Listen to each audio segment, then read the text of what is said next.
30 or so. And just to let you know the format of what we're going to do, that we have 1, 2, 3, 4, 5, 6, 7, 8, 9, about 10 of you or so who are on, and a couple of others who will potentially join us, and a couple others who will see the recording of this conversation. And we're going to run through a quick PowerPoint for you. All of you have applied or are interested in being part of the Short Course 2 facilitation team. We're super excited about that.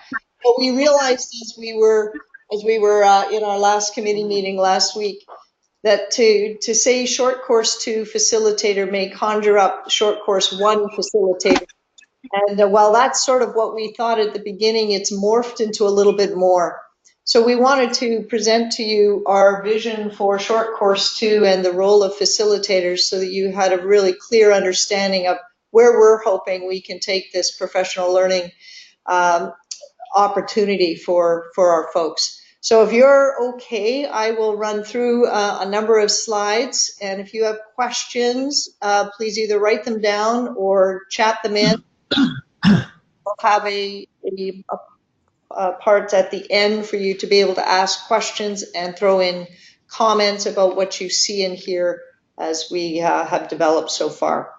A great big thank you to the committee who's been a part of this development, and it's good to have Terry and Mark on the line with us, as they've been part of this development team. And if we get anything not quite right, I'm sure they'll chime in as we go.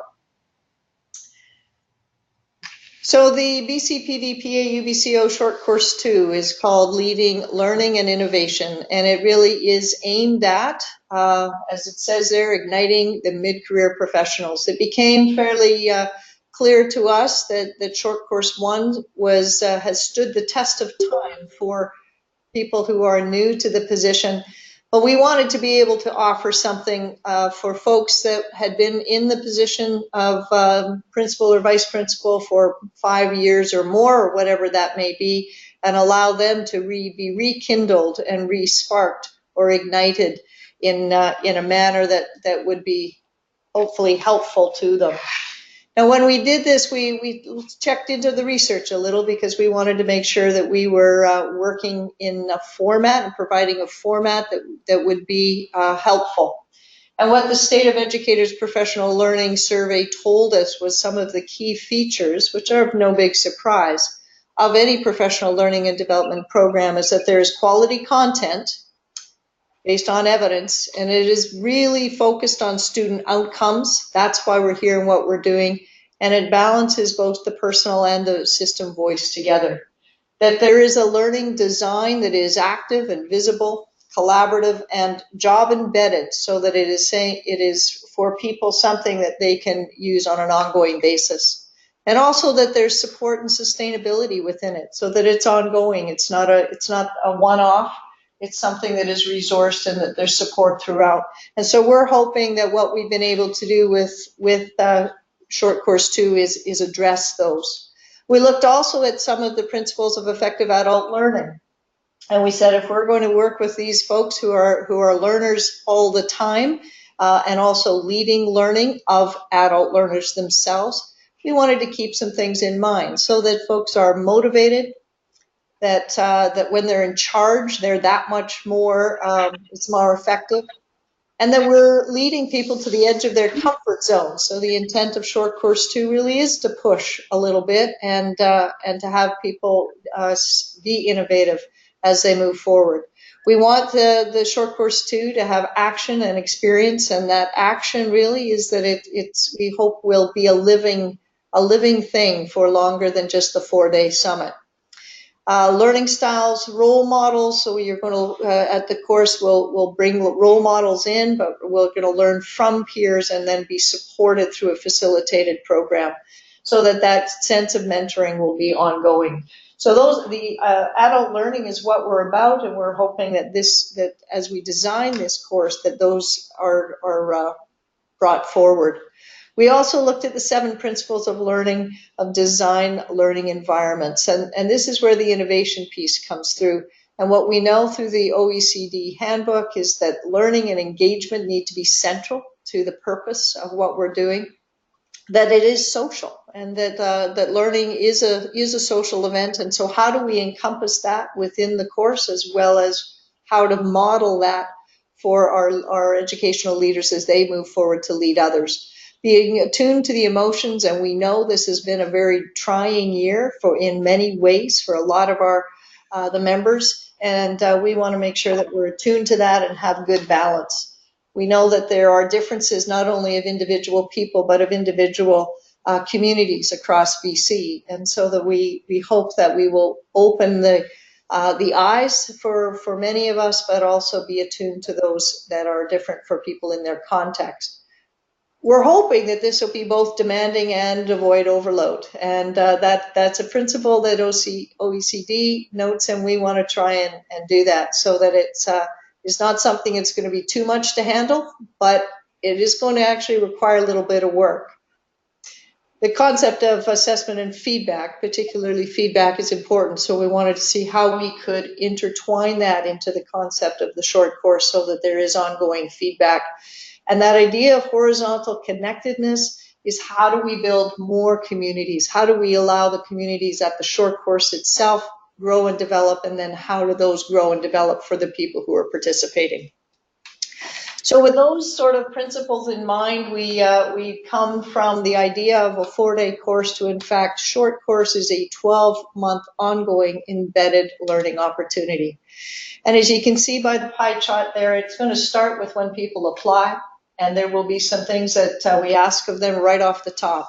And then in the 3 months prior from now until when the course begins, 3 months from when they apply, that we want to make sure that people are prepared, and so that there is some reflection. And when people arrive on that first day, they will have been doing some thinking themselves and are that much more ready for the engagement in this process. The summit will be an intensive 4 days.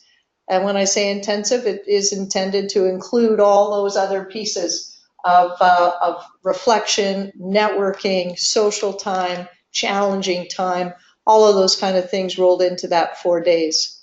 And then out of that the CII, the Collaborative Innovative Inquiry Project, would then develop and move forward over the following 10 months. So out of that, we see a year-long program that is embedded and an ongoing and supported throughout.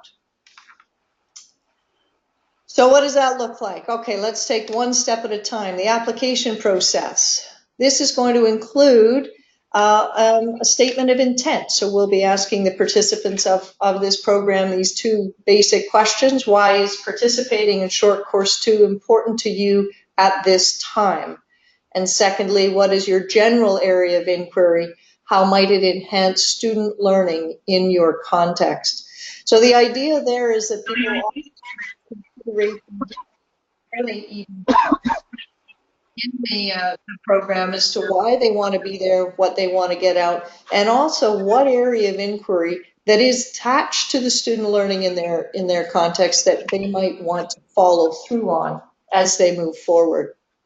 Now, we're fully aware that area of inquiry may change and grow and develop over the period from when they apply to when they participate at the beginning of the summit and by the conclusion.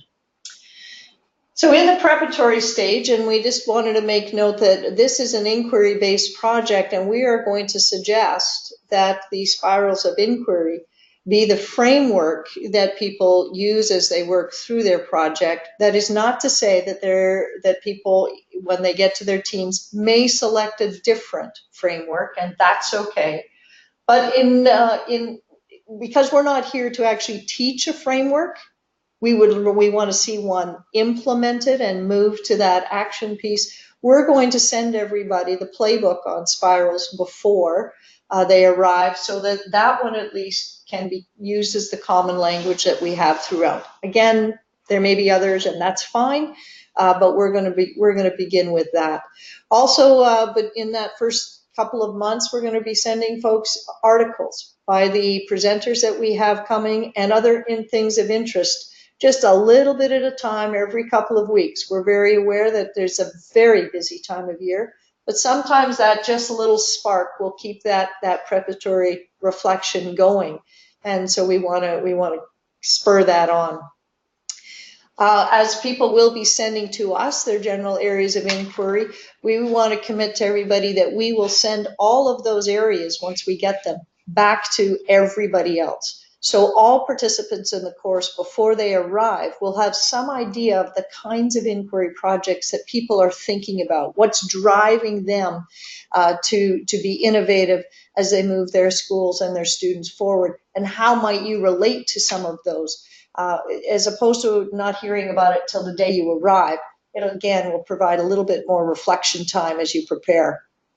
And one of the things we're tossing about, we haven't nailed down quite yet, as to whether or not we'll actually be able to send forward a scanning template based on the Spirals playbook to the participants in the 1st of June, so that that concept of scanning for hearing where the students are, what the students are saying, what learning is happening, may be able to inform where your inquiry is going, so that each member of the course would already be working in a way that bases what they're doing in student learning. So we'll be playing with that a little bit more as we move forward.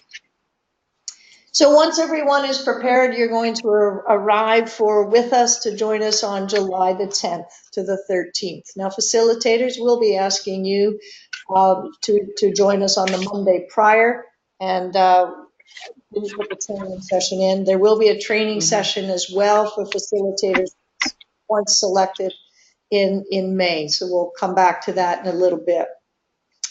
The layout of the summit, it really is, we're looking at 4 days, and we're looking first at reimagining inspiration. And we open in the afternoon, so people can travel on Tuesday of the morning. We'll be opening at UBCO and hearing some inspirational work that actually culminates with the concept of summit and summiting and reaching far beyond. And we have a speaker we're excited about. And then we'll be all moving off to an experiential learning opportunity on the land of the West Bank Nation.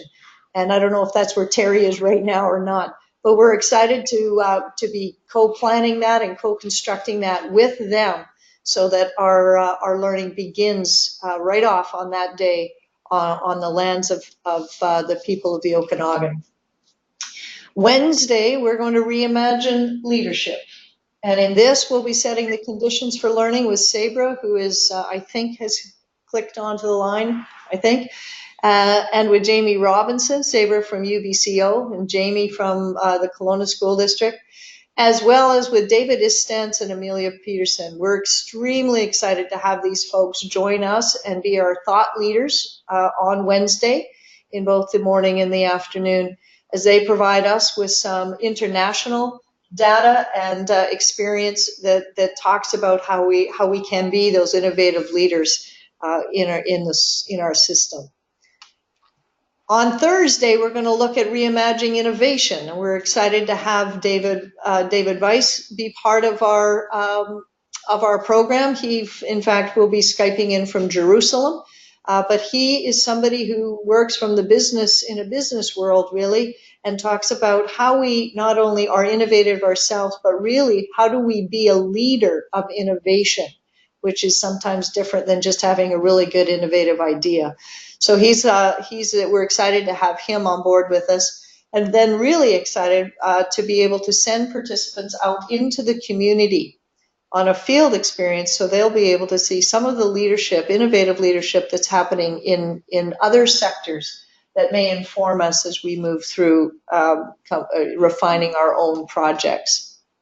There will be a banquet on Thursday night, which always be an exciting time. And yeah, there is a winery or two in the Okanagan, so you never know. And on the Friday, we're looking at reimagining inquiry. And this will be an opportunity really for the collaborative inquiry teams that will gather to workshop throughout that day and really spend the bulk of the day getting into the meat of what they're looking to do over the next year. So that's the intensity of the summit. Again, we're going to balance that with the well-being that we know is necessary for folks, both to be good learners and good leaders, and to acknowledge the time of year that we know it is. So what's the role of a facilitator? Well, we're hoping that we're looking at about 75 participants and therefore probably 10 facilitators. Each one of those facilitators will be assigned a random group of participants of 7 or 8, and those summit table groups will be the teams, those initial network, that initial family that will engage in reflection and support while at the summit, and then we'll continue over the course of the next year, and I'll explain that, how that looks to fall out. So at every point during those 4 days, there will be reflection, there will be time to be together, there'll be time to hear what is offered to us from our thought leaders, and we're hoping a lot of time, less input and more reflection and output, and under the guidance of our facilitators. Now, the CII project will begin at the summit and then continue through to the next year. And what we see happening here is that of those project areas that are shared in May and June with each other, that people will be able to gather themselves in groups of 3. And that those triads would then continue on through that year. Why 3? Well, we know from a research point of view and a practical point of view that any more than 3 to be able to connect is difficult. Any less than 3 just doesn't have the richness that sometimes a triad offers. We're anticipating that these triads, they could be people who are close nearby. They might even have the schools down the road for them already. They know where they want to go together. Or they may be that there's somebody in Prince George and somebody in Surrey and somebody in Haida Gwaii who are interested in a similar thing. And so having 3 allows them to connect in a way that would be meaningful online, given they probably won't be seeing each other. Now, how we actually bring all these teams together and these like-minded inquiry people, we see possibly creating a wall of inquiry where those interest areas will be made visible throughout the summer and the summit, and that those interest areas will transform and morph and change so that over the Tuesday, Wednesday, Thursday, they will move around, and people will be able to chat to those who have similar ideas and thoughts and grow where they wish to take their project. We see flash chats being used on Wednesday and Thursday based on the interest areas. So you would be able to have conversation with people who were thinking the same idea around assessment in one area or the same idea around transition, so that you can refine your ideas and how they mesh with others. The hope is then that by Thursday night, the self-selection of those teams would able to be accomplished. So by Thursday night, all 75 people would have formed off into 25 CII teams of 3. Lofty, I know, but that's why the preamble for folks. So as a facilitator, we see from graphically that you would have a summit table group, each facilitator in the middle, and 7 or 8 participants around you. And you'll be able to check in with them on an ongoing basis throughout the summit. Each one of those participants would have a triad that is attached to them. It's possible that the triad might be somebody from your table group in it, and it's quite possible that they may be from an entirely different group of summit table groups. So the facilitators then at the summit would be doing 2 things. They would be supporting that table group and that initial network. And then by the Thursday night, when the 25 ICC teams are created, those facilitators would have the opportunity to work with either 2 or 3 teams that are actually working, so that as those teams are solidified Thursday night, facilitators would be able to see what are those inquiry projects and which 2 or 3 might I really be interested in doing essentially my own inquiry with as I support them through the year. So the ICC triads will not necessarily be from the table group, and the facilitators will therefore be supporting both the 8 people in their table group, and then they will be supporting the 6 or 9 people with a summit, with a triad that they would be working with as well. I know it feels like a lot, but we wanted to break it into smaller bits. So after post-summit, once we've moved on, that those facilitators, again, are supporting 2 or 3 ICC teams, and they will be checking in with their summit table group throughout the year. And what we thought we would do in order to support that and to continue the learning is that in October, for all 75 participants, we would offer a webinar. And then within the next 2 weeks, we would ask the table groups to come together, and we will make sure there's a coaching time as to how to pull off those kinds of connections if folks aren't aware, so that there would be a check-in with those table groups 2 weeks after October or so. That would enable people to ask questions about the webinar, talk about what the information that we're sharing there, and also to be able to share what are the ICC projects within the context of that table group itself and how they're progressing. We would do that again in mid-November, February, and April. That way, we're going to have a lot of networks connected here. Those summit table groups will be networked, and the ICC, each individual person would also have their individual group moving. So how are we going to support the facilitators? We figure we better do that because you've got a lot on the plate here, with probably a number of calls throughout the rest of the year. We're going to have our committee members be assigned to 2 or 3 facilitators, and that those committee members on the planning team will be checking in with facilitators. This will allow us feedback as to how things are going, and it might allow us to say we need some work on a webinar for everybody in this particular area or not, and be able to guide us as we move forward and to support you as facilitators. The other thing is that the committee and the facilitators together, based on their experience through the year, would be able to help develop the presentation, the culminating presentation that we're looking at, to be able to share out. There is a dream that within 2 years, when we do this again, that some of those CII teams might become inspiration for the next group who follows through. So facilitators are really invited to be learners at Short Course 2, and not only guide others, but be able to find your passion within some CII teams that you're walking with at the same time. So what we'll ask facilitators is that now, as we move forward, to consider your own statement of intent, as why is participating in Short Course 2 important to you at this time as a facilitator, and what is your general areas of inquiry that you might have that will enhance student learning in your context. And we're going to ask that you consider those 2 things. And they're just as it is on the letter, the statement of intent on registration, and that will allow you to do some thinking about that as well. All right, that's a lot, and again, as I said, this was recorded so that you would be able to look back on some of that if you wish. We'd like to open things up here for comments, questions, that you might be thinking about as you hear where we're trying to go with Short Course 2, and that how you may be able to be a piece of that as a facilitator. So I'm going to stop right now, and if you have a question or a comment, please, now's the time. And if you do that, somebody just starts talking, I guess we go from there.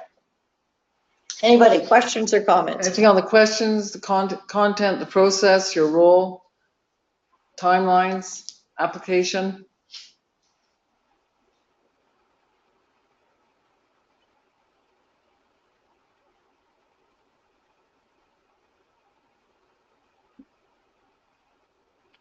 Hi, it's Morgan.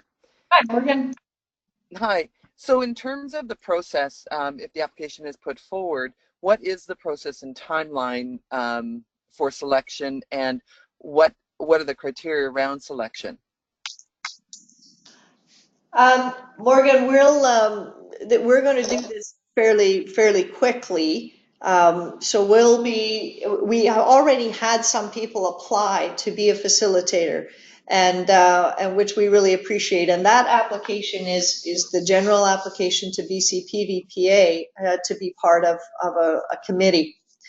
What we were aware of is that we weren't entirely clear as to what the role was. So our hope now is that people have an opportunity to really see what we're looking for in the facilitation.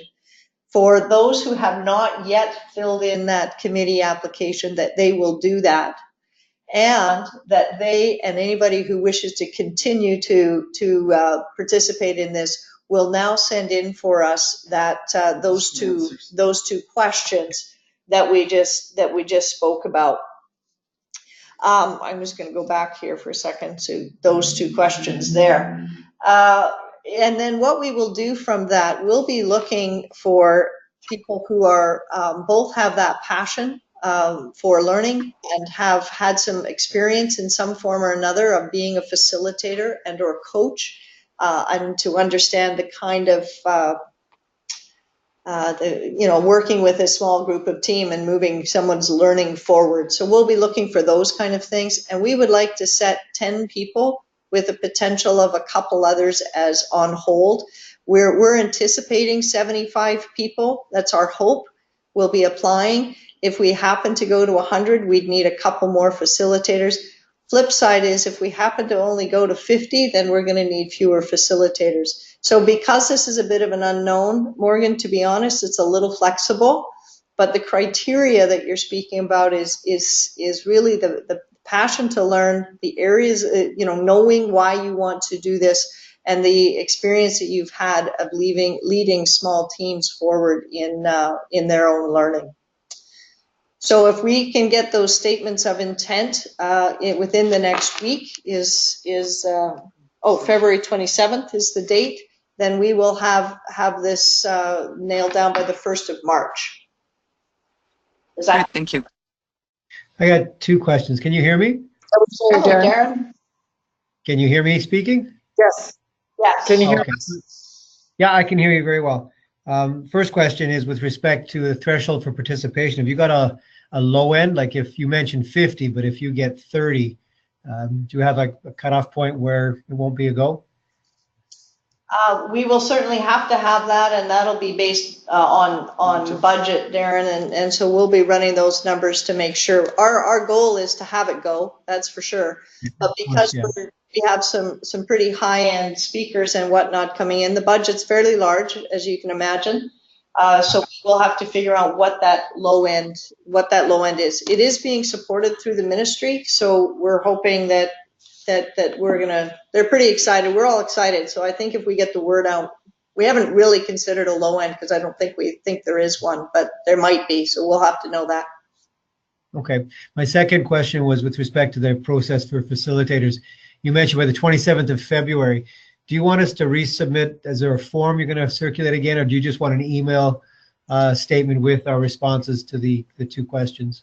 An email response with the two questions would be fine if you've already sent in the application. For those who have not, we'd like the application first and responses to those questions. It's part of the form at CPVPA that you know that the committee form has to be filled in for those who do not have it in yet, and the responses to the questions we greatly appreciated. Okay. Thank you. Any other comments at all about the actual process of the course, or anything that looks exciting or too overwhelming or underwhelming that would help either Terry or Mark or Jess in the preparation of this? Darren? Yeah, sorry. Could you elaborate a little bit further on the role of the facilitator with, I think you mentioned 6 to 9 potential persons as we're facilitating 2 or 3 triads through the following 10 months. Could you elaborate a little bit further on that? Mark, do you want to take that at all? I think we really saw it as overseeing people through helping them through spirals as what they're doing, but it also may be an area that you're passionate about, so we're doing some learning in yourself. Mark, do you want to talk to that at all? Sure. I think the couple of things. Helping a group of people engage a particular area of interest is about developing new knowledge for them. So it's a bit of a coaching project, but it's also about helping them ask the right questions and then helping them identify the kinds of things that would make for evidence or for a basis for saying why one would go forward on a particular direction. And I think that there's also an expectation, the CII piece, to go back to what that stands for, collaborative inquiry and innovation. So we're looking at not just the inquiry process that and the spiral piece, but it's also important that there is an implementation part of this, and then a reflection on that implementation piece. And so you're basically working alongside people that would be pursuing something that's important to them. And with a group of 3, we're hoping that people will share a project and share their expertise across different sites, perhaps, or perhaps they're in the same school district. I'd also note, and this is part of that is about your own professional learning, Darren, and that's that here's an opportunity for you to lead 2 or 3 research projects that might be of real value to you as an educational leader. So there might be that assessment is really important for you in your context and looking at different models of assessment. And it may be that the 2 groups that you work with take on 2 different types of inquiry and innovation around assessment, so that you actually benefit from the research that's being generated, as well as participating in this activity, watching it play out in different school staffs, and testing your own ideas about what might make a difference. So there is this other layer of professional learning that we'll hope that all of you as facilitators will gain from this event, which is your own professional learning will go up a notch. And Mark, to add to that, if I may, I don't want you to think that you have to, you're directly participating in those groups, because that would be a lot. That would be the overwhelming part if you were facilitating a table group and participating in 2 or 3 inquiry groups at the same time. They're the ones doing it. You're being the guide. Now, should you choose to be fully participatory in those, that's up to you. But our expectation is not that you are part of that inquiry, but you are the guide and the reflector and asking the questions and pushing the direction in those inquiry groups. Okay. There's a certain amount of having them be accountable to someone and being able to follow up and say, so what are you going to have done for the next time we talk? What are the benchmarks or the road, the elements that we're going to want to see done, or the next objectives you need to accomplish? So to keep things moving along with the idea that they would be able to present a completed engagement with their idea by June or July the following year. The other thing to that, Mark, and is to suggest, Darren, and for everyone, is that we don't want to just throw you out there like unprepared. And so our intent is to offer a training opportunity on May the 24th, 5th, and 6th, a Thursday afternoon, all day Friday, and half of Saturday, to bring all the facilitators together so that we would be able to go to talk about that very thing. What does it look like? How do we do that? How do we coach and guide? So that there would be some real professional learning for the facilitators there, as well as on the Monday prior to the start of the summit, and then through the connection to the committee leaders after as well. Peter. And if I could say one more thing, the webinars we have, at least in part, will be responsive to what people are discovering as they implement their inquiry projects, because everyone will encounter different kinds of challenges. And there's an opportunity then in the webinar to go back to the people who theorize about it, back to Sabra or back to Jamie, who would be leading the overall group, or perhaps we'd bring in an outside person, perhaps Judy and Linda would speak to inquiry. But there is this chance to use the webinar as a way of reigniting people's passion and interest and giving tools and conceptual frameworks to engage what challenges are emerging. Thanks, Mark. Peter? Yeah, I just had a quick question. I just wanted to know, beginning with the end in mind, what is the expectations around the final project and that final presentation in June? Well, that's where we always want to start, is at the end, Peter, and I appreciate that. And to be honest with you, I think this is one time I would say emergent design is going to guide us a little bit.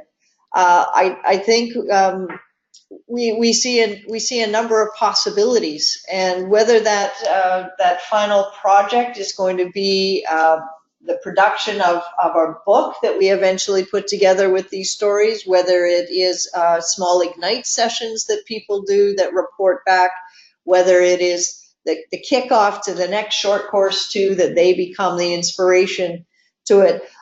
There's probably a lot of possibilities, and I think with your help, and as we guide ourselves over the next couple of months and through the summit, it will become clearer to us. And I don't know if Sabra or Mark, you want to add to that, but I don't know if we have that exact end point and the expectation of that quite yet as we go through. Sabra, do you want to talk to that at all? Can you unmute Sabra? Saber, are you unmuted there? Self-muted. I didn't do anything. Oh, we can't do that. Okay. Can you hear me now? Liz, I'll jump in. Okay, great. Thanks, Terry. Just a couple things I would say. You know, this is such a great opportunity to lead the learning, but then to come alongside, as Mark and others have said.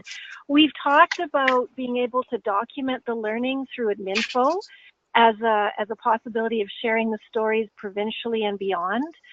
The other thing that we're modeling a lot of the system design theory that will be provided through the course, and I think there's just a tremendous learning with that, is to be able to share that out at the culmination, and that might be through a Blue Jean or a Skype or some other way of bringing that community together. A group of us finished a 6-month system change course through Harvard, and at the end of the 6 months, we culminated our learning and sharing by having to present online to each other. And that continued to ignite new networks and other possibilities, and just continuing to connect with others that we're going to go deeper in inquiry. And so, you know, there's lots of possibilities around this. I think the biggest thing that I would pitch is that we're bringing in world-class leaders. And so I'm really confident that, you know, within just the Valley, we could fill the 75 seats. Yeah. I think that this, once we start sharing out the world-class leaders and the design, you know, the systems thinkers that are really designing innovative learning environments, and that's what we're called to do. How do we begin that process, and how do we develop something that is really unique, because we have that wonderful opportunity with the redesigned curriculum to engage? So you think of Norma Rose Point and the kind of work that's happening and there, and for all that are on the call, we know that you're doing this work in your schools, and so to come as a facilitator, you also come humbly as a learner, and you'll be facilitating and prompting and coaching and mentoring and sharing your own story, but at the same time, you will engage in a sense of really rich professional learning, and you know that translates to being able to take that back to your districts. And I think that marks the most exemplar professional learning plan you could design, is the fact that you're leading this work at the provincial table. So, you know, I just put that out there because I think that both UBC Okanagan, UBC Vancouver, BCSSA, the ministry, and of course BC PVPA are all collaborating in imagining what this could look like. Is it perfect? No, it won't be exactly perfect, because we know that, you know, it's when we design something, it's messy, and we're going to we're going to play that out in the 4 days, but we're going to be learning alongside incredible scholars, academics, and practitioners in a way that I think will be really incredible learning. I'm really excited, and I have a lineup of principals that are really excited to participate. So I'll leave it there, but I just wanted to put that piece in. Thank you very much, Terry, and I do absolutely want to acknowledge you and the others from the BCSTA who have been a part of this, and for people to know the ministry is interested, and they're watching, and they're excited about the potential of this, of adding into one more level of leadership across the province for education. So that's a good thing. Peter, I don't know if that answers your question in a moneyed kind of way. We don't have a designated end because this is innovative, and we'll see where it takes us. Any other questions? I'd just like to throw in about this that I think that the projects have to be congruent. The presentations have to be congruent with what was the basis of the project. And so we're going to discover some of that as we go. We're also going to encounter some of the both the limitations but the possibilities that we have for presenting that data and that information that's compelling. But at the end of it, if we've done a good job, we will have built up the capacity for sharing knowledge around inquiry and innovation across not just small teams of 3 and not just the participants in the short course 2 structure, but across the province, because we will be a learning engine for the province on key issues that are of relevance to all of the leadership in the province. And so I'm quite excited about what those projects look like and how we end up reporting those things out at the end. Thank you, Mark. Any other comments from those of you who are potential facilitators? Any questions that you have either about the process or the program itself?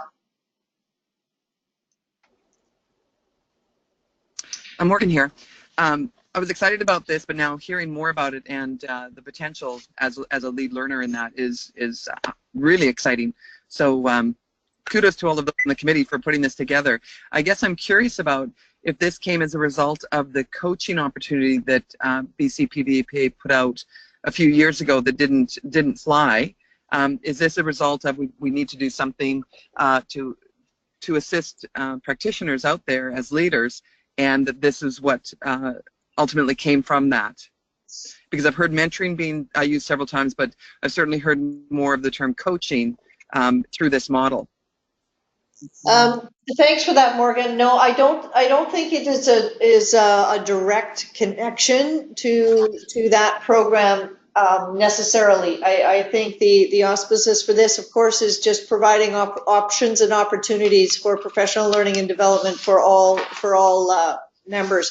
I don't think it's a direct relation. Is there a correlation? I'm sure, and we just want to provide those opportunities to you for sure. This is really based in that idea of inquiry and innovation and leadership, and coaching will be a big piece of that. Networking and being supportive of one another is a big piece of that. So I don't think they're directly related.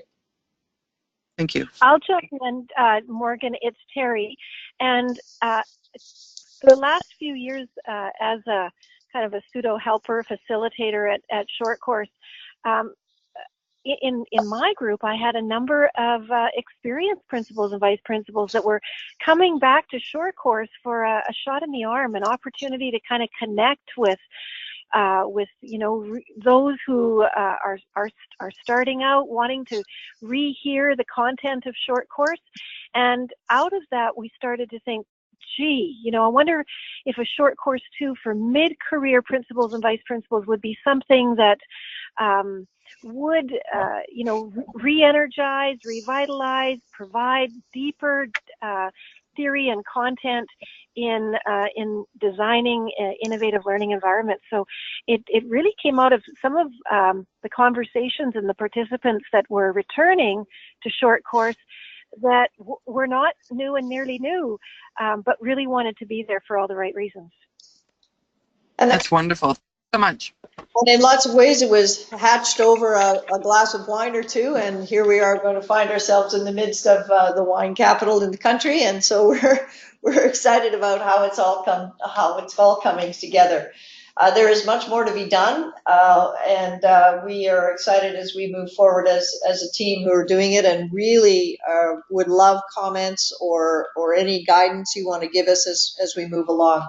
I am aware that it's almost coming close to 5 o'clock, and we said we'd be done, and you're all very, very busy people.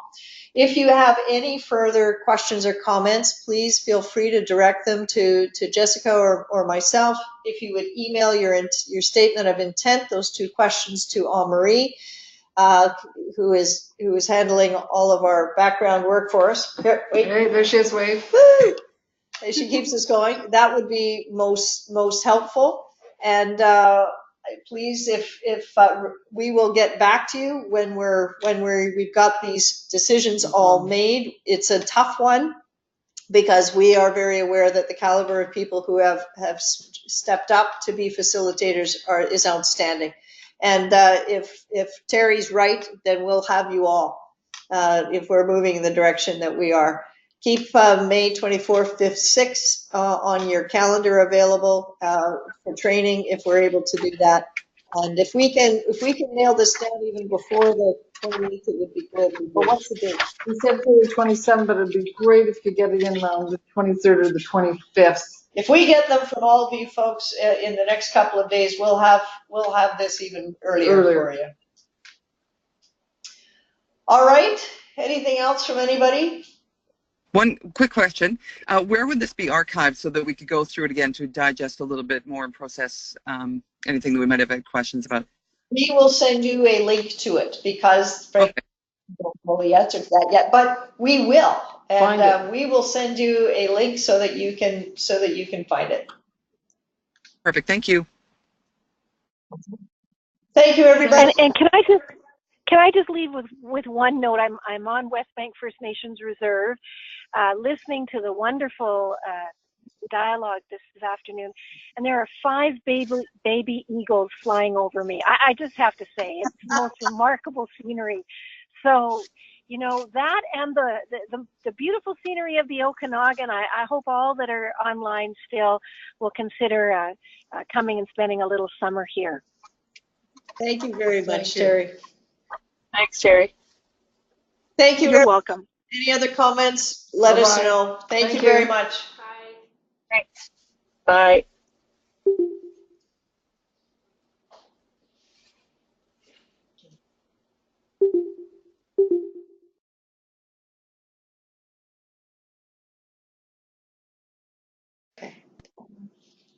Bye, Mark. Thank you.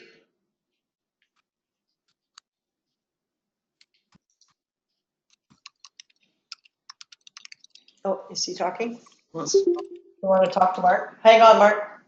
Can you put your